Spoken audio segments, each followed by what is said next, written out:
All right, today is September 4th. It is 7:22 a.m. I'm in Monument Square, and we're going to do another interview here with...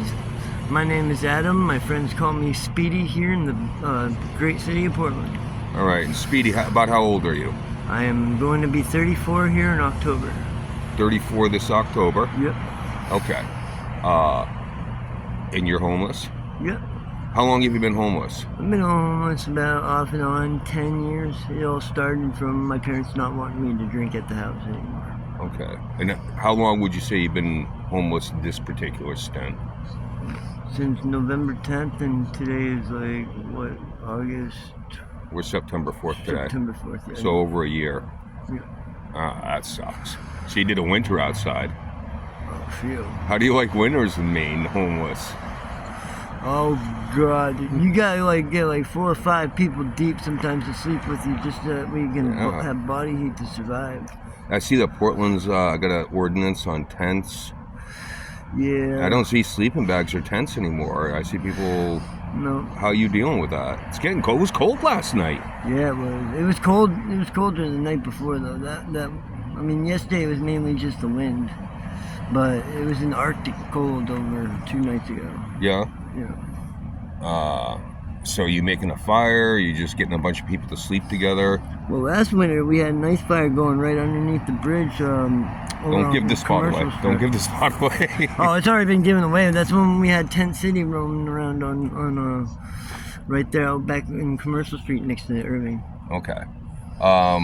So the last time you were living indoors was sometime about over a year ago. Where was that? Yeah. I was in York County Jail. I was wrapping up a probation from what had happened to me was I was dating this chick that worked for me when I was a shift leader at Little Caesars in Saco. Mm-hmm. And my parents didn't like seeing the beer can in my hand every day, so it's one of them things where, I had to branch out, so I wanted to hurry up and get out of there. I had $1,200 saved up, so I was thinking about getting something started, but if I went to a hotel room, that would just take all my money, and then all my savings would have been gone. All right, so I talked to my girl's parents to let me stay over with them, and I'd pay them rent and still be able to save me money until I got enough to leave and go my own route. What happened there? With the charge was she has a black transgender. It's a boy wanting to be a girl, pretty much, and she drank like 3 or 4 Natty Daddies a day, and you're not supposed to drink when you're on estrogen pills or any type of medication that causes some type of hormone changes.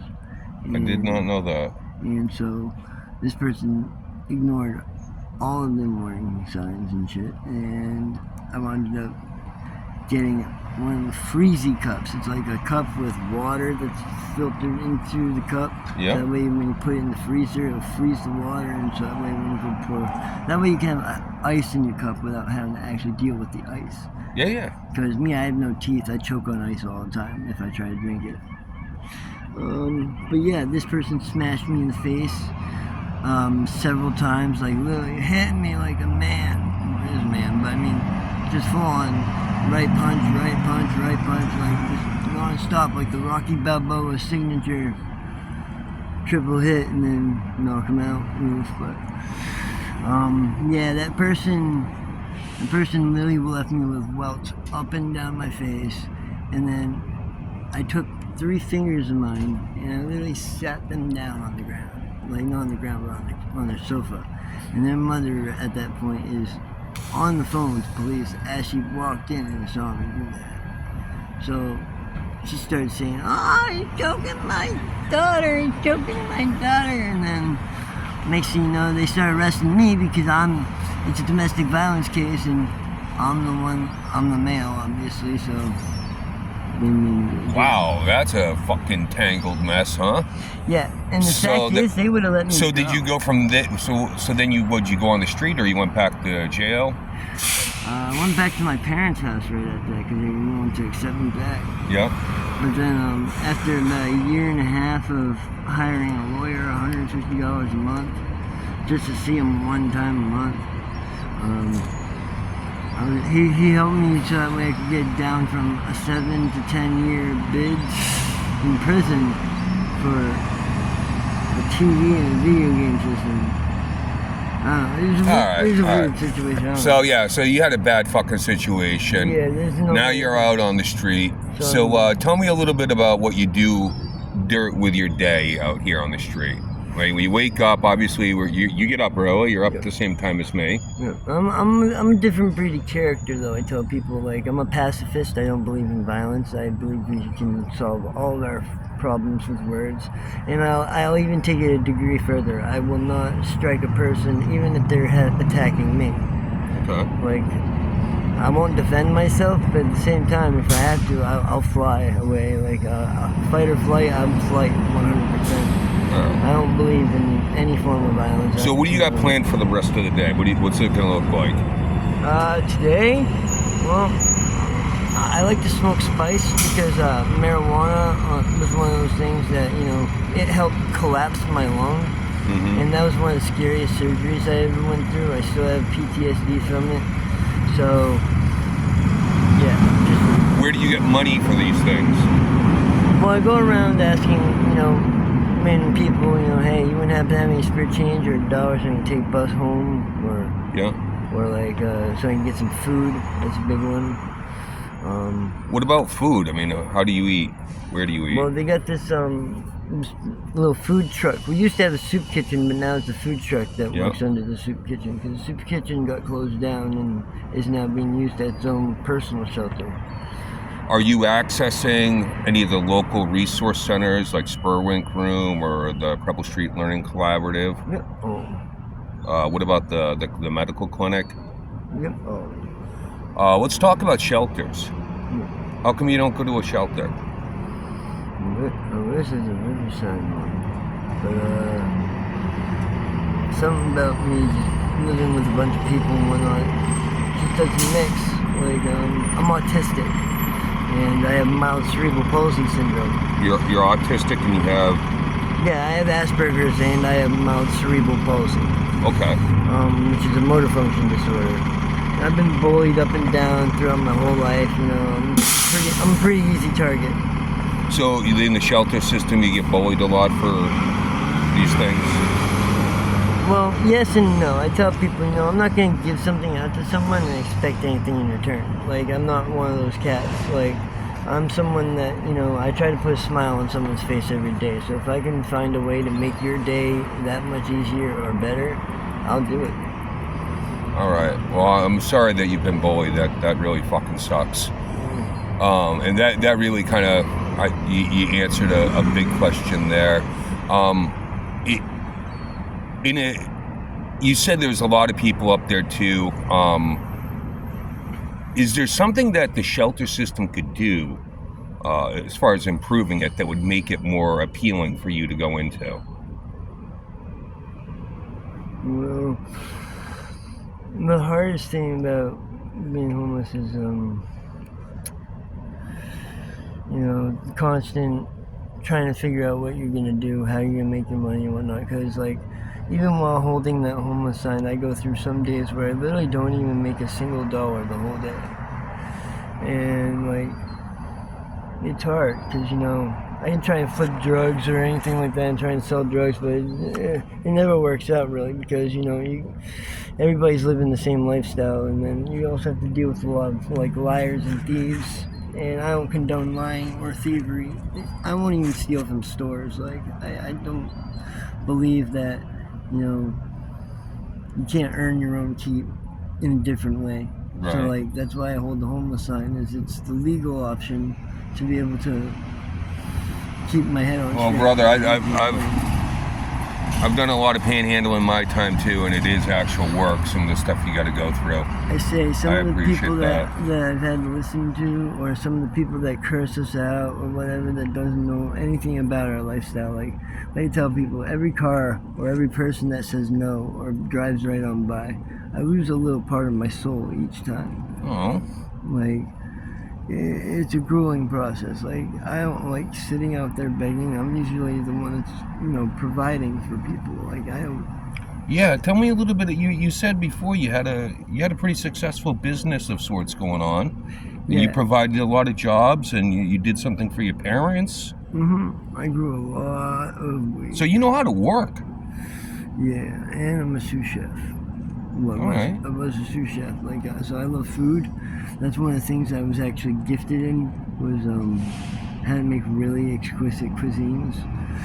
Like my chicken Alfredo is my own recipe, and it's to die for. It's one of my best recipes.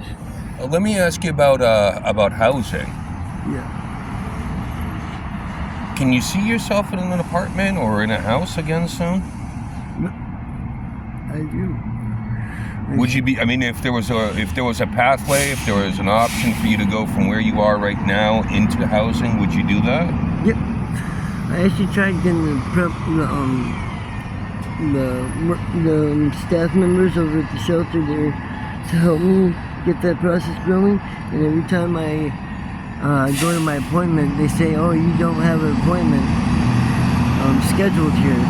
Let me make one for you next week." And we kept doing it for like weeks straight, and I was just like so fed up. What would you say is like what's the word? Like a barrier. What's holding you back? What would you say is the biggest obstacle between you getting from where you are right now into an apartment? I imagine you qualify for some programs. Yes and no. Like I tell people, like I'm pretty well able-bodied, and I'm very much quite sane. Not just that, but I don't believe in acquiring like what do you call it, Social Security or anything like that until I like rightfully need it. Okay. Like because. Don't you think you need some help though right now? Don't you think you rightfully need it? Yes and no. It's one of those things, like I said, I wouldn't give something out if I was expecting something in return.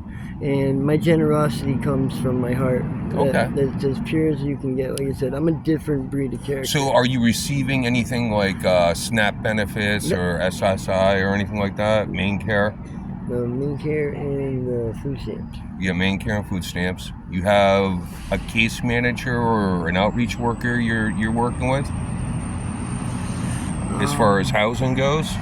Like I said, I was trying to. Apparently the guy doesn't want to see me because apparently they haven't got time for me or whatever. Every time I tried going into an appointment, I got shut down. Well, maybe we can connect you with somebody down at Preble Street. Like it was, like I've seen some of the workers come out here and meet their people directly face to face and whatnot, and then fill out paperwork while they were out here. Yep. And I'd love to be able to have someone do that for me, because it's like. Hear that? Somebody needs to come and talk to this guy. Like. I get jealous of them people. Like, why is this person coming out and helping him? But then I go and talk to that same person, and then they tell me, "Oh yeah, you can just go to this building." Yeah. It's like I'm not very good at maintaining appointments. Like. Speaking of which, do you have like a cell phone or anything like that? No, it's very complex. I'm trying to keep any type of materialistic objects out here. Yeah, I know. They get stolen rather quickly. All right, so you would like to get into housing. I'm really not supposed to go down this route, but I got to ask you, as somebody else in recovery, if housing, if you had to go through recovery to get to housing, would you be willing to go into a program like Milestone or something along those lines? You talking about the Milestone? Would be. Any program to get you. I mean, if Well, your sobriety meant that here don't do nothing for us except for like a overnight sleeping place. But I got kicked out of there for a while. Okay. Because of my mouth, I kept getting guy an attitude, that stupid stuff. So, yeah.